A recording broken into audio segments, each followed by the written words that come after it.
এবছরও সমালোচনা পিছু ছাড়ল না পাকিস্তান সুপার লিগের। বিধ্বংসী সেঞ্চুরি করে পুরস্কার হিসেবে পেয়েছেন হেয়ার ড্রায়ার।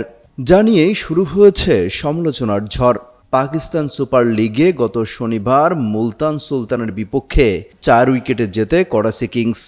মুলতানের 234 রান তাড়া করতে নেমে করাচির হয়ে 4 ছক্কা ও 14 চারে 43 বলে 101 রানের ম্যাচ জেতানো অসাধারণ ইনিংসটি খেলেন জেমস ভিন্স।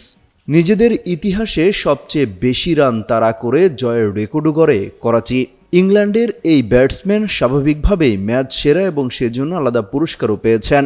এর পাশাপাশি জয়ের পর করাচির ড্রেসিং রুমে ফ্র্যাঞ্চাইজি দলটির পক্ষ থেকে ম্যাচের সবচেয়ে নির্ভরযোগ্য খেলোয়াড় হিসেবে বেছে নেওয়া হয় ভিন্সকে এবং পুরস্কার হিসেবে তার হাতে তুলে দেওয়া হয় একটি হেয়ার ড্রায়ার।